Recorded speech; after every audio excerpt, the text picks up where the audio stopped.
m'appelle Madiha El-Mrasni, je suis docteur en génie électrique et je suis actuellement professeur assistant à l'ISPIS de Casablanca. Donc nous sommes réunis aujourd'hui pour discuter d'un sujet d'actualité à enjeu stratégique en rapport avec l'intelligence artificielle. Mais cette fois-ci, son usage et son application pour l'optimisation énergétique en industrie. Donc je passe maintenant au plan de cette présentation qui va s'articuler principalement sur deux grands volets, si vous voulez. L'optimisation énergétique en industrie et puis l'intelligence artificielle au service de cette optimisation. Donc, comme nul le n'ignore, le secteur industriel fait partie des plus gros consommateurs d'électricité au monde. Donc, avec une croissance annuelle qui continue.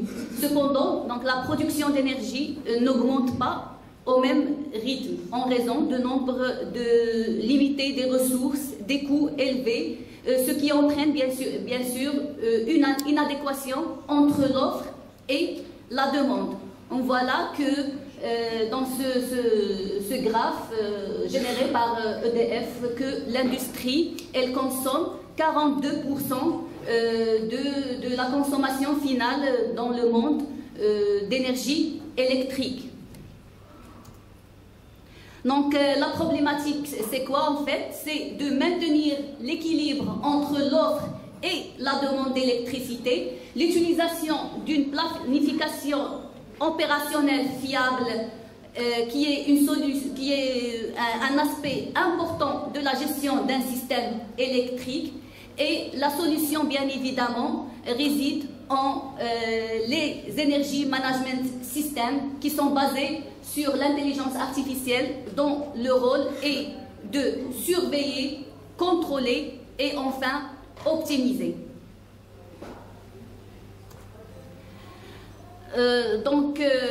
Il s'agit bien sûr de minimiser au maximum le coût de l'entreprise relative à l'utilisation de l'énergie. Parce que on ne va pas mentir, un industriel ou bien un chef d'entreprise, ce qui l'intéresse, bien sûr, c'est le coût. D'accord? Il y a bien sûr d'autres aspects qui entrent en jeu, par exemple les gaz à effet de serre, le taux de CO2 émis, etc. Mais pour l'instant, donc le truc le plus intéressant pour un industriel, c'est le coût de revient de son produit. D'accord? Donc, dans cette vision-là, il faut donc dépenser moins pour un même niveau de performance ou bien réduire la consommation d'énergie, c'est-à-dire réduire les kilowattheures, d'accord? Et bien sûr, améliorer la performance à dépenses d'énergie égale, plus de temps de fonctionnement utile, donc plus de productivité. Donc il s'agit de réduire le coût de l'énergie et c'est ça ce qui va décider de la compétitivité de l'entreprise qui va réduire donc la facture. Donc, pour comprendre l'optimisation énergétique en industrie, donc selon l'Agence internationale de l'énergie, la consommation mondiale en énergie électrique va atteindre 31 135 kWh. Donc, avec une émission de CO2 associée qui va varier aux alentours de 13 043 mégatonnes. Ça veut dire c'est une émission de CO2 qui est énorme. Et pour remédier à ça, donc une option ou bien si vous voulez une discipline a vu le jour, c'est ce qu'on appelle l'optimisation énergétique ou bien ce qu'on appelle aussi l'efficacité énergétique. D'accord? Donc c'est un concept qui désigne un ensemble de solutions techniques et logistiques qui vont permettre de réduire la consommation énergétique d'un système pour un service rendu identique, voire supérieur même, ainsi que leur procédure d'évaluation. Ce qui va pousser peut-être les industriels à réfléchir activement à introduire, par exemple, des plans d'action afin d'optimiser efficacement cette consommation et réduire la facture d'énergie électrique et peut-être éviter les pénalités liées à l'émission des gaz à effet de serre. Donc cette planification est ce qu'on nomme l'efficacité énergétique. Donc à chaque fois on va évoquer des trucs qui sont apparents et d'autres cachés. On évoque la métaphore de l'iceberg. Parce que ce que voit l'industriel comme coût dépensé en énergie, c'est la facture de consommation, bien évidemment, générée par le fournisseur d'électricité. Mais en fait, le coût d'énergie ne concerne pas malheureusement juste la facture générée par le fournisseur, mais également des coûts cachés, qui sont les prix d'achat d'électricité, les prix de gaspillage et de fuites de courant, fuites d'air comprimé, etc. Et le gaspillage aussi lié à la consommation des équipements qui ne sont pas classés A++, qu'on voit un peu partout ces derniers temps. D'accord ? Par contre, donc, il y a aussi d'autres coûts cachés qui sont généralement dus à la mauvaise exploitation des équipements de l'énergie. Par exemple, une industrie qui subit des micro-coupures d'électricité et l'arrêt et le redémarrage d'une usine donc, va engendrer ou bien va générer beaucoup de pertes de temps, de matières premières et d'électricité. Il y a aussi la mauvaise conception des installations de protection, etc.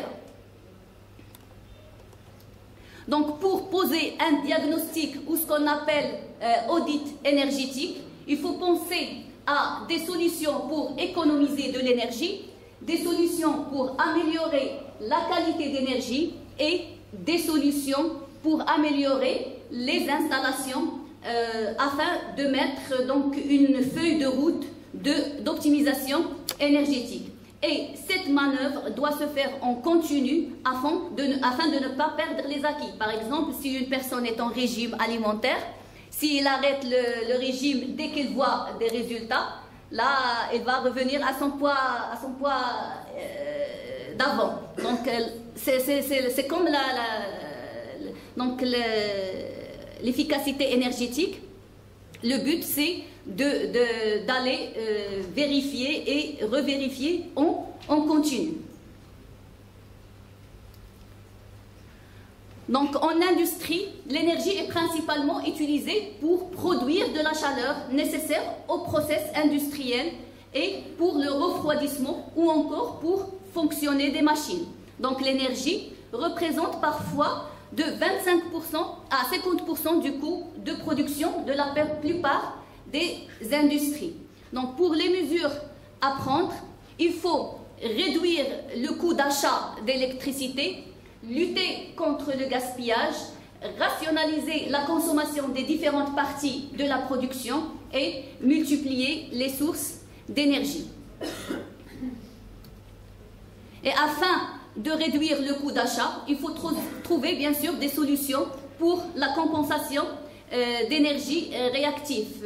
Là, pour la compensation d'énergie réactive, mes étudiants en génie électrique peuvent répondre à cette question. La solution qui existait, donc c'est quoi? C'est les condensateurs ou bien les batteries de compensation. Par contre, aujourd'hui, on trouve une autre solution qui s'appelle les SVG, qui sont les static voltage generators, qui sont utilisés à la place des batteries. Donc, le monitoring et les capteurs, ils constituant le système, vont nous permettre de détecter où l'énergie est consommée et donneront une vision sur où c'est possible d'agir pour réduire la facture d'électricité. Il faut aussi optimiser la puissance des postes de transformation. Lorsqu'on va une nouvelle usine ou bien on va réaménager une usine, la première des choses qu'on fait, c'est le bilan de puissance. Le bilan de puissance, il permet quoi? Il permet de voir combien de puissance elle est nécessaire pour faire marcher cette usine. Cette question, donc, pour répondre à cette question, donc, on établit le bilan de puissance et c'est ce qui va nous permettre de dimensionner notre transformateur départ qui va nous faire parvenir l'électricité depuis le fournisseur. Il y a aussi prévenir le dépassement de puissance suscrite. Parfois, dans le démarrage d'une usine, par exemple, le matin, on arrive à des puissances très élevées. Mais au cours de la journée, parce que toutes les machines, ils démarrent en même temps, d'accord? Mais pendant toute la journée, les machines, lorsqu'ils sont en marche, donc la puissance demandée, elle va diminuer. Donc, pour remédier, comment on va faire? Est-ce qu'on va dimensionner par rapport à la consommation pendant toute la journée ou bien on va dimensionner par rapport à la consommation de départ? Parce que le transformateur, on ne va pas le changer à chaque fois. C'est une fois pour toutes. D'accord? Donc, si on dimensionne par rapport à la consommation de toute la journée, donc on est en sous-dimensionnement. Et si on dimensionne par rapport à la puissance de départ, le matin, on va perdre beaucoup d'énergie pendant la journée. Donc ça, c'est une question qu'on va bien sûr lui trouver une solution grâce après à l'intelligence artificielle. D'accord? Donc, la solution, bien sûr, c'est un système de gestion et de surveillance de ces installations. Il y a aussi la rationalisation de la consommation en production. Par exemple, l'automatisation du processus de production, l'investissement dans un équipement respectant, bien sûr, les normes d'économie d'énergie et l'utilisation des moteurs à variateur de vitesse. Vous allez me dire pourquoi les moteurs à variateur de vitesse permettent de gagner énormément de puissance. Parce que, par exemple, si on prend les voitures tamponneuses des manèges, il n'y a que le frein, il n'y a pas d'accélération. Donc la vitesse ne va pas changer à fur et à mesure. Et le fait de freiner, ça va consommer plus d'énergie que le fait d'accélérer. D'accord? Donc le fait d'utiliser des moteurs à variateur de vitesse nous fera gagner donc beaucoup de puissance. Et à la fin, lutter contre le gaspillage. On commence par le comportement humain. Par exemple, moi j'ai vu des cas où on nettoyait les ateliers avec de l'air comprimé 10 bars. Donc nettoyer un atelier avec de l'air comprimé fait perdre à l'industrie énormément d'énergie et de puissance. Donc il faut sensibiliser les gens et l'intelligence artificielle va intervenir dans ce sens en bien sûr installant des caméras de surveillance avec des capteurs, etc. Puis on a les détections de fuite de courant et d'air comprimé et la maintenance préventive pour prévenir les arrêts. Enfin, on a multiplié les sources d'énergie, ça veut dire utiliser les énergies renouvelables. Donc, en conclusion, on peut dire qu'afin d'accomplir des stratégies d'optimisation, nous avons besoin d'introduire un système de management d'énergie intelligent qu'on appelle souvent les EMS, parce que donc on dit qu'on ne gère bien que ce qu'on mesure. Donc le fait de mesurer permettra par la suite de gérer. Donc les Energy Management Systems ou bien les EMS sont des outils déployés dans l'entreprise afin d'améliorer la performance énergétique de l'entreprise. Donc l'EMS est devenu un outil incontournable pour gérer l'énergie, permettant aux entreprises de mesurer en détail leur consommation d'énergie, d'identifier les leviers d'alimentation et de planifier ces améliorations. Les EMS, ils permettent aussi aux entreprises de gagner ou bien d'avoir la certification ISO 50001.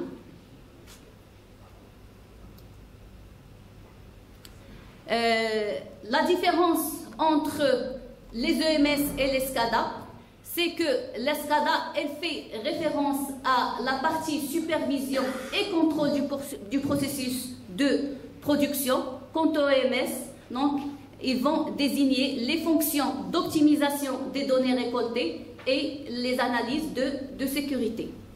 Donc, afin de bien gérer ces EMS, bien sûr, après la tendance ou bien,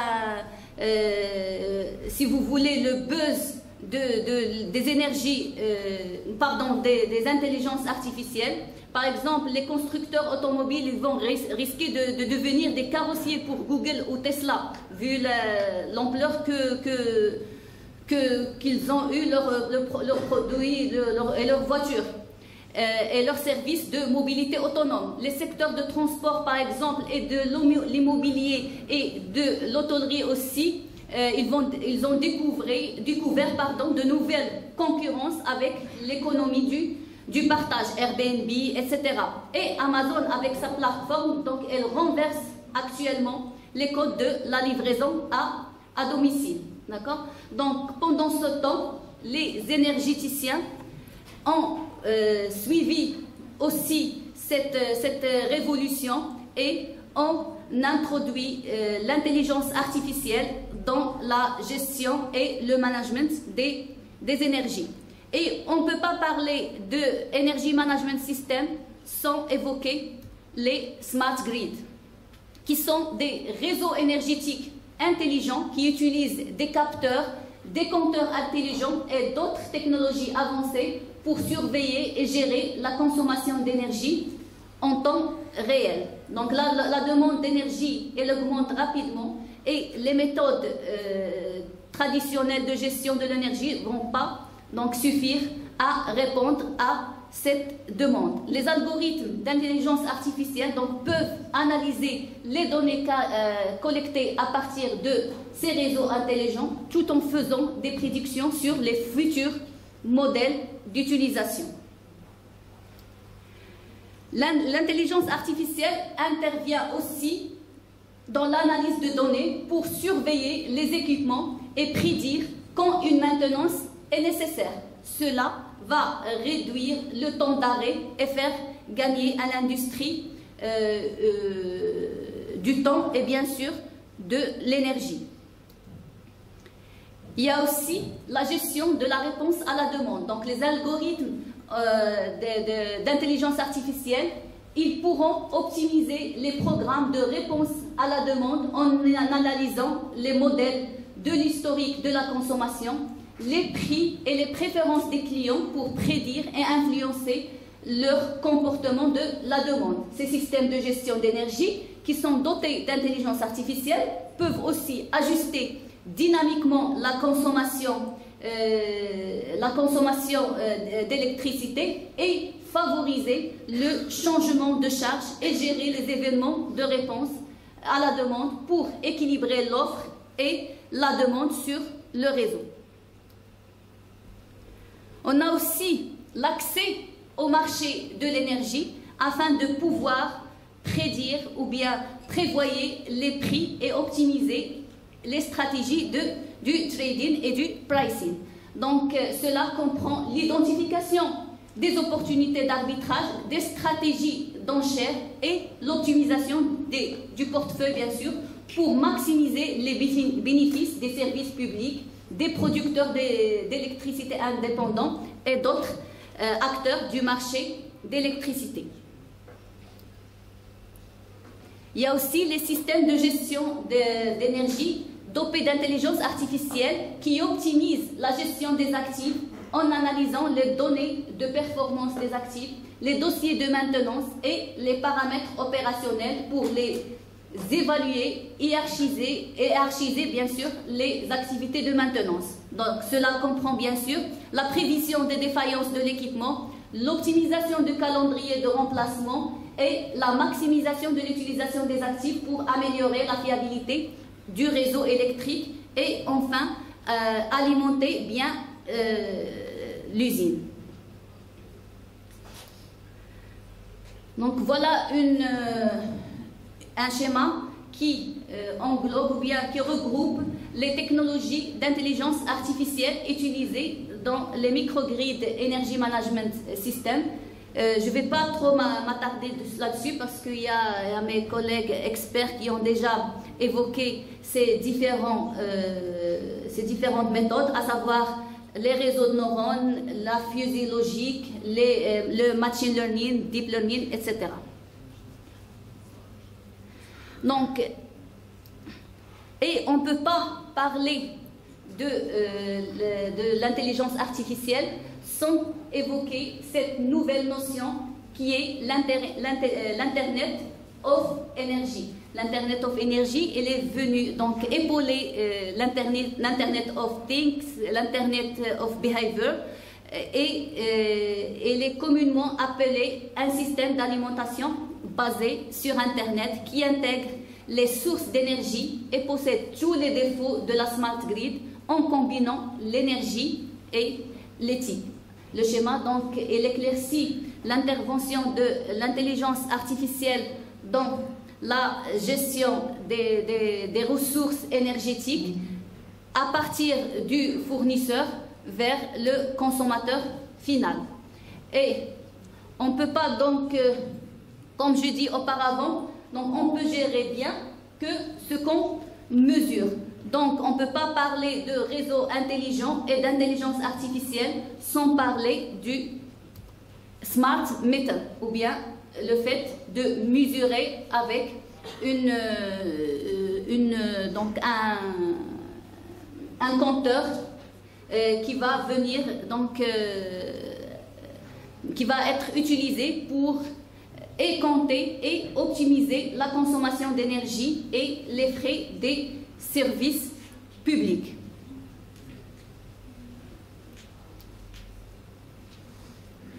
Donc le smart metering, donc il va nous donner des informations sur la consommation en industrie comme en consommateur donc résiduel. Il va donc récolter ces données et les faire revenir vers les fournisseurs d'énergie et donc donner une idée sur la demande d'énergie et répondre à cette demande très précisément.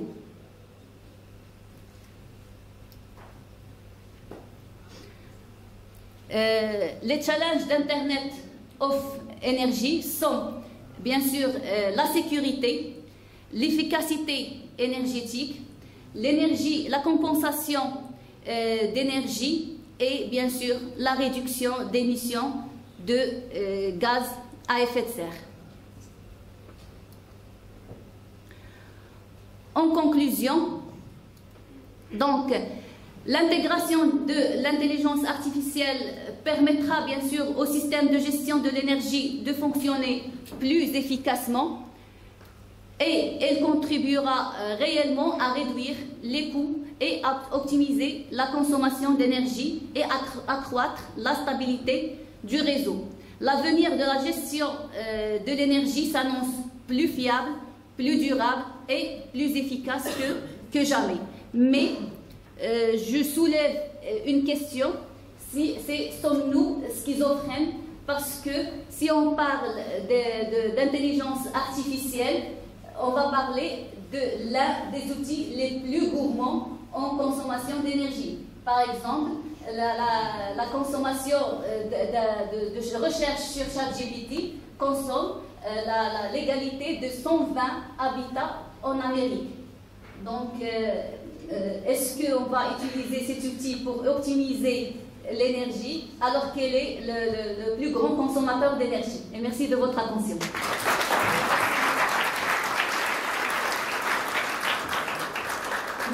Madame Rasni pour votre présentation. Je peux dire que votre présentation a été remarquablement instructive, galvanisante, qui nous a permis de réfléchir avec enthousiasme sur la capacité en fait de l'intelligence artificielle pour l'optimisation énergétique industrielle.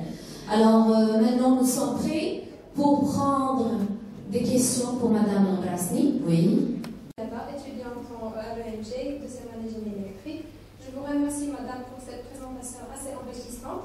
J'ai juste une petite question. Est-ce qu'on peut vraiment se baser sur l'intelligence artificielle pour réduire la marge d'erreur, pour éviter par exemple les pénalités de la production d'énergie, de la puissance réactive, les fuites et tout, ou bien on a toujours besoin de l'intervention de l'être humain dans l'industrie, bien sûr. Et merci. En effet, c'est quoi l'optimisation et c'est quoi l'optimisation de l'énergie réactive? En fait, c'est réduire le déphasage ou bien éliminer le déphasage entre le courant et la tension qui va appeler la puissance réactive. Donc, il faut améliorer le COSFI.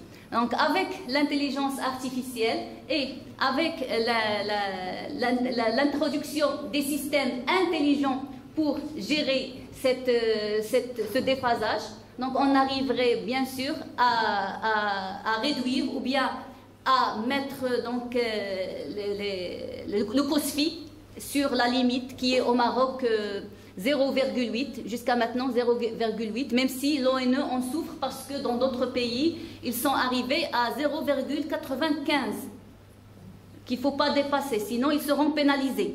Donc l'ONE, il tolère encore 0,8, mais donc l'intelligence artificielle viendrait sûrement, ou bien elle est en train d'intervenir dans ce domaine et essayer de réduire considérablement ce déphasage. Merci. D'abord, merci beaucoup pour votre présentation. Je me présente, je suis Bakr Zarouani, étudiant en première année génie industriel. J'ai deux questions si vous permettez. Ma première question, lorsqu'on parle de l'efficacité énergétique dans tous les domaines, spécialement dans l'industrie, on connaît que tout ce que l'efficacité énergétique, c'est de réduire la consommation énergétique en gardant la même qualité de service. Ma question, c'est on peut réduire la consommation et augmenter la qualité de production. Oui, bien sûr. C'est devenu même une réalité le fait de réduire la consommation en électricité et augmenter la performance. Comme j'ai dit, rien que traiter la partie comportement humain fait gagner à l'entreprise énormément d'énergie et de puissance. Si on intervient juste dans un petit volet en industrie, parce que je me permets de le dire, en efficacité énergétique, l'évolution intelligence artificielle et efficacité énergétique, il est encore un petit peu timide. Il n'a pas vraiment suivi l'évolution, ou bien il n'a pas encore suivi ce buzz qui est dans les autres domaines, mais avec tout ce qu'on a maintenant, on arrive à avoir donc des solutions qui peuvent améliorer la production en même temps en réduisant la consommation d'énergie. Par exemple, rien qu'en traitant la maintenance prédictive, on pourrait donc éviter déjà les arrêts qui vont se répéter et avoir donc au lieu de sortir par exemple 100 produits par jour, on peut sortir 200 produits parce qu'on a évité un arrêt. Merci. Merci madame. Un audit énergétique basé sur l'IA peut identifier les opportunités d'amélioration d'efficacité énergétique dans une installation industrielle, selon la clause de l'amélioration continue de l'ISO 50001. Donc, en fait, l'audit énergétique, il est fait séparément de l'intelligence artificielle. L'audit énergétique, il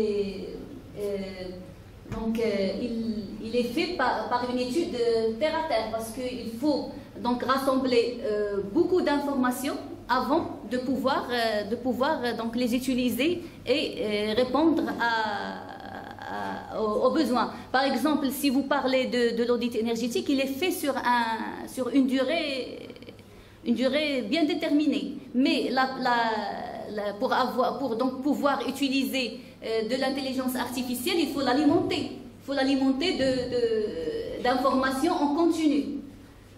Donc l'audit énergétique, il n'est pas fait pour l'intelligence artificielle, n'intervient pas pour faire l'audit énergétique. L'audit énergétique, il est là pour déterminer le besoin, et puis l'intelligence artificielle, il vient répondre à ce besoin, donc en industrie.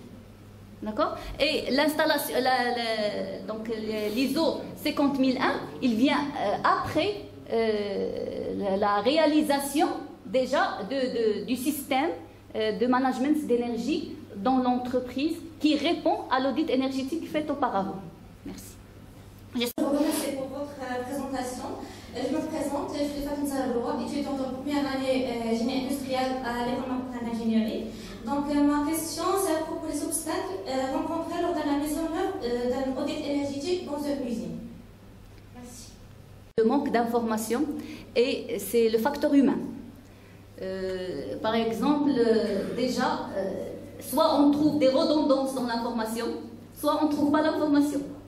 Parce que le réseautage dans l'industrie, surtout au Maroc, il est très limité.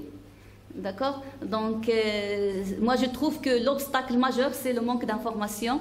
Donc, on peut réaliser l'audit énergétique et on aura d'autres paramètres après qui apparaissent, après parce que monsieur ou madame n'a pas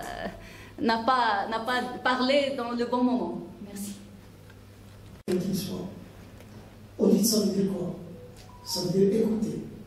Ça veut dire tout simplement que celui qui fait l'audit, l'auditeur, il doit écouter pratiquement, disons 80% du temps, il doit le passer à écouter. Et le problème, comme l'a souligné Mme Boulassi, c'est que celui que nous écoutons, il faut le mettre en confiance. Parce qu'il a deux alternatives. Soit il vous dit la vérité, et ça tombe sur lui, soit il ne vous dit pas la vérité, pour essayer de vous induire en erreur. Et c'est ça le grand challenge d'un véritable auditeur. C'est d'arriver à avoir la confiance des personnes qui l'auditent. D'accord? Pour avoir la vérité. Oui, c'est ça. Avoir la vérité. Et c'est pas facile, hein? Moi, j'en ai fait beaucoup. J'en ai fait beaucoup. Il faut faire preuve de beaucoup de tact et beaucoup de, je dirais, de sympathie avec les gens que vous auditez, mais si vous arrivez à avoir cela, ils ne s'arrêtent pas. D'accord? Si vous arrivez à avoir leur confiance, ils vous déballent tout. Hein? En une journée, vous avez tout ce que vous avez besoin de savoir. Ça, c'est une première chose. Deuxième remarque que je souhaiterais faire, c'est qu'on est en train de parler de l'intelligence artificielle, de l'optimisation, de supprimer tout ce qui est inutile. Et là, il y a un domaine qui s'occupe de ça. Vous, le génie industriel, vous le connaissez, c'est le Lean. Le Lean Management. Et vous savez qu'aujourd'hui, il y a le Lean Management, il y a le Lean Manufacturing, il y a le Lean Logistique, Lean Development, et il y a le Lean Énergie. C'est-à-dire, en d'autres termes, essayer de trouver le moyen de dépenser le moins d'énergie pour produire plus. Ce qu'a dit votre collègue. C'est ça l'objectif. C'est ça l'objectif. Et ce livre est en train de gagner tous les domaines. Tous les domaines sont gagnés par ça. C'est-à-dire, pourquoi est-ce qu'on a fait ça? Et tout simplement parce qu'on s'est rendu compte qu'à dans les années 70, on s'est rendu compte que les Japonais fabriquaient des produits qu'ils vendaient moins cher que les produits occidentaux, et qui sont d'excellente qualité. Donc les Occidentaux ont à leur tête, les Américains se sont dit, mais c'est pas possible. Ils fabriquent aussi bien que nous, mieux que nous, et à un prix plus faible. Pourquoi? Il y a tout simplement pour une raison simple, une formule simple. Le prix de revient, il est égal au prix de revient idéal, le meilleur, plus des pertes. Donc les Japonais sont arrivés, Japonais et autres, ils sont arrivés à réduire les pertes. Tout simplement. Alors que les Occidentaux ne s'occupaient pas véritablement de ça. Alors je pense qu'on va terminer avec... Merci madame pour votre présentation, c'était bien enrichissant. Je voudrais juste, tout à l'heure vous avez mentionné le SCADA, comme système, aussi système d'optimisation du processus énergétique et industriel. Je veux juste savoir comment l'IA et le SCADA peuvent-ils contribuer à la transition vers une industrie plus durable et plus respectueuse à l'environnement. Merci. Le monitoring et il agit aussi. Donc c'est la différence déjà entre les EMS et les SCADA. Les SCADA, ils peuvent intervenir. Donc, pourquoi? Parce que les SCADA sont liés aux automates, alors que les EMS, ils font que l'analyse. D'accord? Donc, les SCADA, ils sont bien sûr amis ou bien écolo-friendly parce qu'ils englobent bien sûr des capteurs qui vont gérer l'émission du CO2 dans une entreprise ou bien dans une usine, et ils peuvent donc lancer une alerte sur la défaillance des filtres. Ils ont aussi des capteurs de particules qui vont donc venir nous alerter sur l'apparition ou bien de particules des eaux usées de l'usine. Ils vont venir aussi, les SCADA vont surveiller aussi les déchets industriels, donc l'acheminement des déchets industriels vers un lieu sûr pour ne pas donc contaminer d'autres produits, voire l'humain. Et bien sûr, leur rôle associé à l'EMS, c'est l'optimisation énergétique qui va servir à réduire l'émission de CO2. Merci. Merci Madame Labrassi. Une toute dernière question. Je reprends au nom de Wilfried Parfait Boudou, deuxième année ingénieur électrique à l'UMG. Bien avant d'engager mon propos, je tiens à vous remercier pour votre présentation. Et ma question est la suivante. Et dans le Maroc actuel, est-ce que l'efficacité énergétique est au cœur des débats ou elle est appliquée au sein des industries? Merci.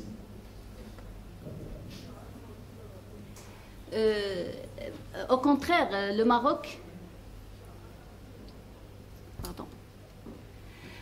Au contraire, le Maroc est l'un des pays qui ont bien donc, investi en efficacité énergétique. Et ils ont bien sûr, après avoir organisé la COP22, donc ils n'ont pas le choix. Et donc soit ils interviennent, soit ils l'installent, soit donc ils ne seront pas pris au sérieux après.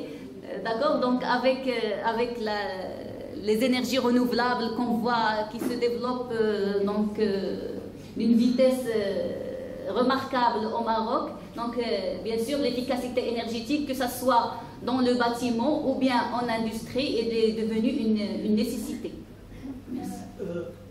D'autant plus que et par conséquent, l'une des choses essentielles, c'est qu'ils puissent faire l'économie de l'énergie. Parce que ça coûte extrêmement cher. C'est l'une des factures les plus importantes du Maroc. Il y a une chose qui est fondamentale dont il faudra parler, c'est qu'aujourd'hui, il y a une prise de conscience aiguë de la protection de l'environnement. À telle enseigne qu'aujourd'hui, il y a ce qu'on appelle la responsabilité sociétale des entreprises, RSE.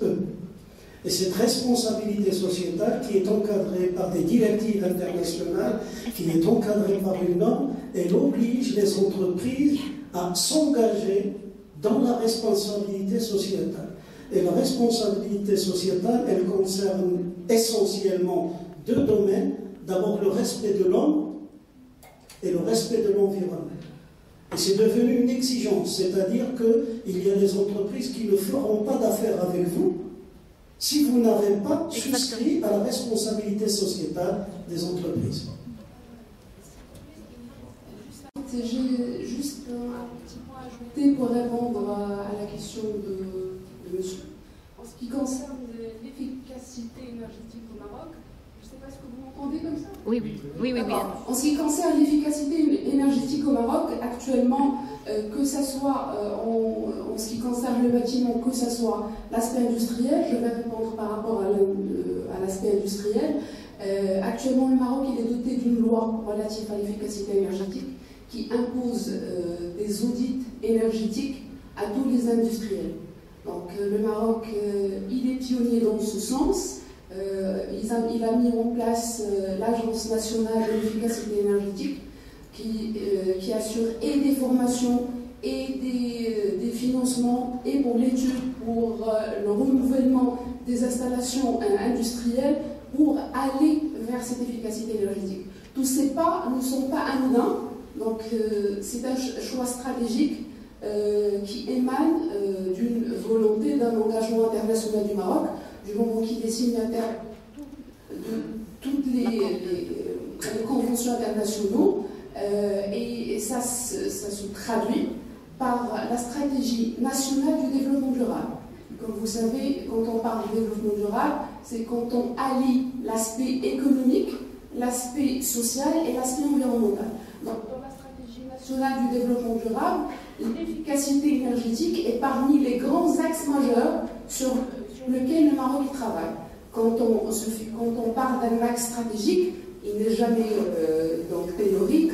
On l'appuie avec des programmes, des plans d'action et des projets, avec des indicateurs de performance, avec un cadre légal et juridique pour s'assurer que c'est bien mis en place. Donc actuellement, les industries marocaines, donc, Madame a parlé de l'ISO 50001, donc toute entreprise qui se dote d'un système de management d'efficacité énergétique, il est exonéré de l'audit énergétique qui est imposé par l'État marocain. Donc, dans le sens d'encourager toutes les industriels à mettre en place ce système de management du moment qu'il est plus global, il est plus facile à suivre du moment qu'il dispose d'indicateurs de performance et qu'il est basé sur le concept d'amélioration continue.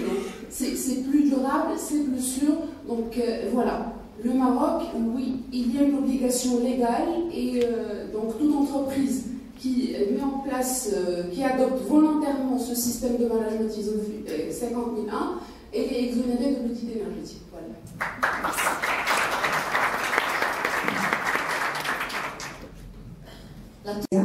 Pour sa présentation. Ma question est la suivante. J'aimerais savoir si l'EMS, l'Energy Management System, est le seul outil d'optimisation énergétique ou c'est le plus utilisé.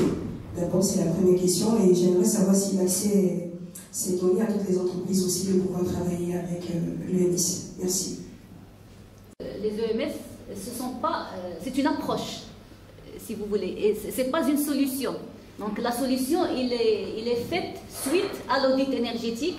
Donc on va générer une solution donc clé en main à l'entreprise adéquate à ce qu'on a donc relevé après l'audit énergétique. Donc chaque industrie a son propre energy management system. Donc suivant bien sûr la puissance, le nombre de machines, bien sûr la taille de l'industrie, etc. Et la deuxième question? Est-ce qu'il est le seul? Oui, je pense que l'approche, c'est une approche qui va, si vous voulez, générer plusieurs solutions. Donc chaque industrie a sa propre solution. Merci.